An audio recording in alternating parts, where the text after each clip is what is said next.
Kita persilakan kepada fraksi Partai Demokrat. Ibu Anita, silakan. Terima kasih pimpinan yang saya hormati Pak Menteri dan seluruh jajaran. Pada prinsipnya kita semua merasa bahwa kita semua mempunyai tanggung jawab yang sama ya Pak Menteri ya. Pak Menteri dipilih oleh Presiden untuk memberikan yang terbaik lah untuk negara ini dan kita juga dipilih oleh rakyat.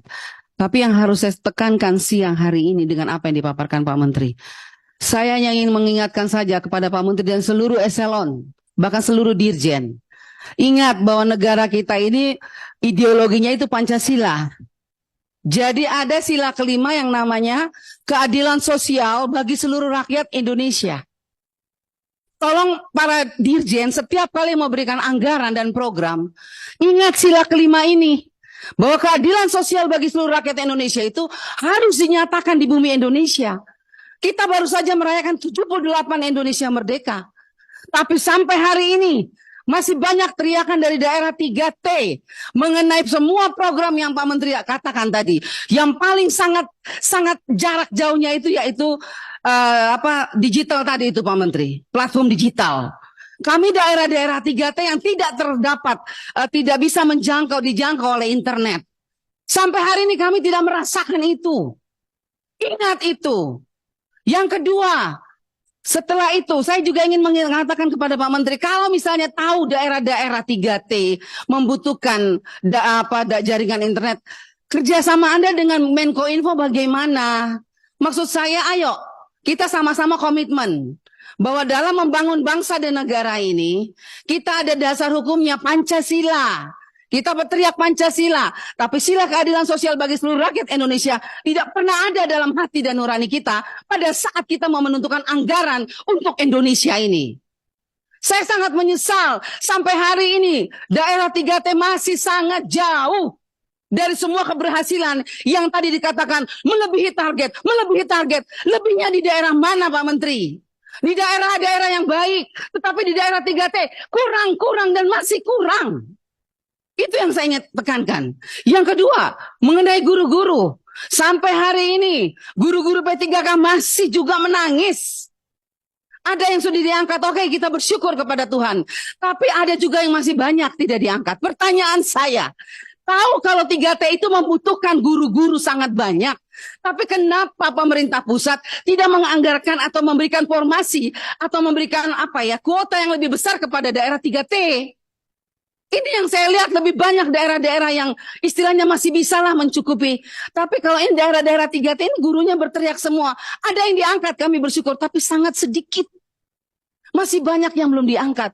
Mereka tadi gajinya itu hanya 200.000 mau beli bensin saja tidak sampai ke sekolah. Apalagi membiayai anak, istri, dan suami. Ini di mana hati nurani kita? Saya ingatkan Pak Menteri, apapun yang Pak Menteri paparkan, Ibu Bapak Dirjen, tolonglah kalian bantu Pak Menteri itu dengan hati nurani. Waktu mau memberikan anggaran, lihatlah daerah 3T. Guru-guru butuh segera diangkat. Sekolah-sekolah butuh segera dibangun. Masih banyak sekolah rusak. Masih banyak sekolah yang tidak ada laptop. Masih ada sekolah yang tidak ada laboratorium. Masih sangat banyak. Makanya saya mau tanya Pak Menteri punya nggak sih data berapa banyak sekolah yang rusak?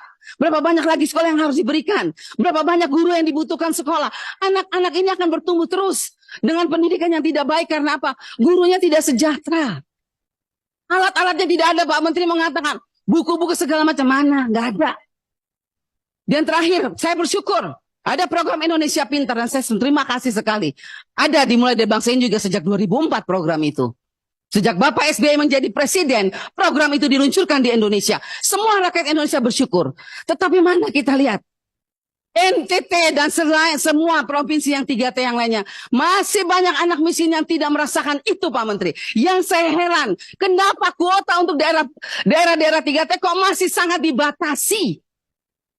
Kenapa? KIP juga kemarin saya menangis. Lihat orang-orang miskin yang kemarin masuk ke perguruan tinggi. Karena UKT-nya tinggi sekali. Mereka tidak bisa mendaftar. Mereka orang tuanya tidak bisa membayar. Walaupun kita memberikan UKT, memberikan KIP kuliah. Tapi mereka mendaftar tidak bisa lolos. Bu Anita, perhatikan waktu. Iya Ibu, tapi ini hal penting yang kita tidak bisa tinggalkan. Ini kenyataan di lapangan. Kita bicara anggaran, bicara program, targetnya melebihi masalahnya Ibu. Targetnya itu melebihi target. Tapi minta maaf. Coba Bapak Ibu turun ke bawah dan lihat sendiri. Susah. Jadi maksud saya, Pak Menteri tolong, Wanita, Bapak Ibu tunggu dulu. Dirjen tolong. Wanita, saya riset dulu karena Pak Dede mewakafkan waktunya. Oke, baik, Pak. Bicara 3 menit lagi ya Bu. Artinya saya yang mau mengatakan terima kasih Pak Pimpinan, Pak Dede Yusuf. Makasih banyak, Bapak sangat mengerti. Begini Bapak Ibu, masalahnya Bapak Ibu, tangisan ini Pak Menteri, saya minta harap ya Bapak Ibu Dirjen, tolong juga lah bantu Pak Menteri. Ya, PIP, kuotanya sangat sedikit, KIP sedikit, nangis, ada apa ya? Terjadi ketidakadilan sosial di seluruh rakyat Indonesia. Yang miskin yang lain dapat PIP, yang miskin yang sangat miskin tidak dapat PIP. Dapodik sekolah, ada anak miskin ditulis di dapodik sekolah, orang tuanya melebihi penghasilan 20 juta, padahal pemulung. Saya mau tanya Pak Menteri, tolong ini yang urus data dapodik ini siapa sebetulnya? Operator sekolah mengatakan, Ibu, saya sudah tulis kok bapaknya pemulung. Tapi kenapa tiba-tiba di sistem berubah? 20 juta penghasilan orang tua. Nangis anaknya, nangis orang tuanya. Siapa sebetulnya yang membuat sistem berubah-berubah seperti ini? Apakah ini kerjaan kementerian? Kalau sampai ini kerjaan kementerian jahat terhadap orang miskin. Orang pemulung kok dibilang penghasilan 20 juta? Bapaknya, mamanya pemulung, ditulis PNS. Saya lihat dengan mata kepala Pak, kartu keluarganya, saya sampai ke Dukcapil. Sekarang pertanyaan saya, siapa sebetulnya sih yang mengarang-arang cerita dapodik ini? Jahat. Saya sangat sedih. Jadi saya minta Bapak Menteri, tolong Bapak perhatikan. Dan saya minta Bapak Ibu Dirjen, tolong ya. Kalau memang kalian, Bapak Ibu ini masih menghargai anugerah Tuhan untuk jabatan yang diberikan, tolong tahu takut Tuhan sedikitlah. Punya pintar sih boleh, tapi kalau pintar tanpa didasari oleh hikmat, tidak ada gunanya. Terbukti, yang miskin masih tetap menangis. Masih. Kita boleh bangga melebihi target, tapi rakyat menangis karena tidak pernah merasakan apa yang dikatakan melebihi target. Jadi Pak Menteri, saya minta tolong sekali lagi. Kita pintar, tapi kalau tidak berhikmat, kita tidak bisa memberikan yang terbaik untuk Tuhan, untuk rakyat, dan untuk negara ini. Terima kasih, pimpinan.